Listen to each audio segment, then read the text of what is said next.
जय जोहार। आप देख रहे हैं सुघड़ छत्तीसगढ़, हमारी माटी, हमारी संस्कृति और हर बड़ी खबर। आइए शुरू करते हैं आज की सुघड़ बातें। छत्तीसगढ़ से राज्यसभा के लिए कांग्रेस प्रत्याशी फूलो देवी नेताम ने आज अपना नामांकन दाखिल कर दिया है। इस दौरान नेता प्रतिपक्ष चरणदास महन और पीसीसी चीफ दीपक बैद समेत कई दिग्गज कांग्रेसी विधायक मौजूद रहे।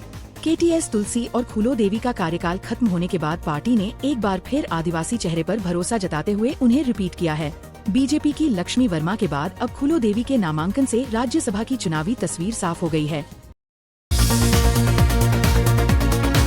दंतेवाड़ा बीजापुर सीमा पर सुरक्षाबलों ने मुठभेड़ में भैरमगढ़ एरिया कमेटी के खूंखार नक्सली राजेश कुनेम को ढेर कर दिया है। 5 लाख के इनामी इस माओवादी के पास से SLR, इंसास राइफल और भारी मात्रा में विस्फोटक सामग्री बरामद हुई है। DRG और बस्तर फाइटर्स के जवानों ने नक्सलियों के घात लगाकर किए गए हमले का मुंहतोड़ जवाब दिया, जिसके बाद बाकी नक्सली घने जंगल का फायदा उठाकर भाग निकले। गौरेला के मंगली बाजार में बीती रात एक अज्ञात शख्स ने भाजपा नेता और अधिवक्ता आशुतोष मिश्रा के घर के दरवाजे पर पेट्रोल छिड़ककर आग लगा दी। गनीमत रही कि परिवार ने समय रहते आग पर काबू पा लिया, जिससे बड़ा हादसा टल गया। घटना के बाद घर के बाहर एक धमकी भरा पत्र भी मिला है। पूरी वारदात CCTV में कैद हो गई है, जिसके आधार पर पुलिस अब आरोपी की तलाश में जुट गई है। गरियाबंद जिले के राजिम क्षेत्र में होली की आड़ में शिक्षकों की बड़ी मनमानी सामने आई है। शासन के स्पष्ट आदेश के बावजूद गुरुवार को अधिकांश सरकारी स्कूल समय से पहले ही बंद मिले और शिक्षक नदारद रहे। स्कूलों के मुख्य द्वार पर ताला लटका देख छात्र और अभिभावक परेशान दिखे। मामले को गंभीरता से लेते हुए BEO ने जांच के निर्देश दिए हैं और दोषी शिक्षकों पर कड़ी कार्रवाई का भरोसा दिलाया है। आरंग के होनहार युवा कलाकार नीरज लोधी की बेरहमी से हत्या के बाद लोधी समाज में भारी आक्रोश है। सैकड़ों लोगों ने पुलिस को ज्ञापन सौंपकर चेतावनी दी है कि यदि 48 घंटों में सभी आरोपियों पर कड़ी कार्रवाई नहीं हुई तो उग्र आंदोलन किया जाएगा। होली के दिन महज रंग लगाने के विवाद में नीरज की चाकू गोदकर हत्या कर दी गई थी। अपने माता पिता के इकलौते चिराग और उभरते मूर्तिकार की मौत से पूरे इलाके में मातम और तनाव का माहौल है।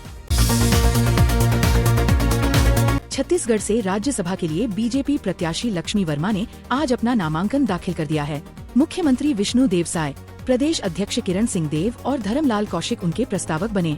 विधानसभा परिसर में दिग्गज नेताओं की मौजूदगी में लक्ष्मी वर्मा का भव्य स्वागत किया गया। छत्तीसगढ़ की खाली हो रही 2 सीटों पर हो रहे इस चुनाव में बीजेपी ने एक बार फिर महिला नेतृत्व पर भरोसा जताते हुए अपनी जीत का दावा मजबूत किया है। नवा रायपुर स्थित नीति भवन में आज गणेश शंकर मिश्रा ने छत्तीसगढ़ राज्य नीति आयोग के उपाध्यक्ष के तौर पर पदभार ग्रहण कर लिया है। मुख्यमंत्री विष्णु देव साय ने इस अवसर पर उन्हें बधाई देते हुए कहा कि आयोग विकसित छत्तीसगढ़ 2047 फीट के विजन को पूरा करने में अहम भूमिका निभाएगा। CM ने भरोसा जताया कि मिश्रा के प्रशासनिक अनुभव से प्रदेश के दीर्घकालिक विकास और साक्ष्याधारित नीति निर्माण को एक नई दिशा मिलेगी। जांजगीर के पामगढ़ थाना क्षेत्र में शादी का झांसा देकर युवती का दैहिक शोषण करने वाले आरोपी को पुलिस ने गिरफ्तार कर लिया है। मुंगेली निवासी आरोपी कोमल प्रसाद ने शादी का वादा कर पीड़िता के साथ लगातार अनाचार किया और बाद में अपने वादे से मुकर गया। पीड़िता की शिकायत पर पुलिस ने तकनीकी जांच के जरिए आरोपी की लोकेशन ट्रैक की और उसे मुंगेली से गिरफ्तार कर न्यायिक रिमांड पर जेल भेज दिया है। रायगढ़ के परसकोल मामले में एक नया मोड़ आ गया है। हत्या के संदिग्ध के तौर पर पूछताछ के लिए बुलाए गए ग्रामीण की रायपुर में इलाज के दौरान मौत हो गई है। परिजनों ने पुलिस पर गंभीर प्रताड़ना के आरोप लगाए हैं।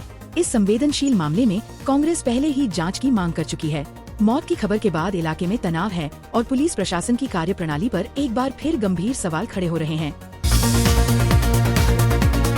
कांकेर के बांदे क्षेत्र में पिछले एक हफ्ते से अघोषित बिजली कटौती ने ग्रामीणों और किसानों का जीना मुहाल कर दिया है।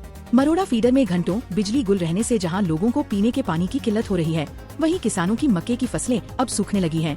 जिम्मेदार अधिकारियों द्वारा फोन न उठाए जाने से ग्रामीणों में भारी आक्रोश है। स्थानीय सरपंच ने चेतावनी दी है कि यदि जल्द सुधार नहीं हुआ तो किसान बिजली दफ्तर का घेराव करेंगे।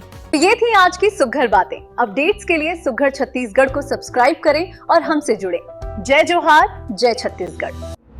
सबसे तेज, सबसे पहले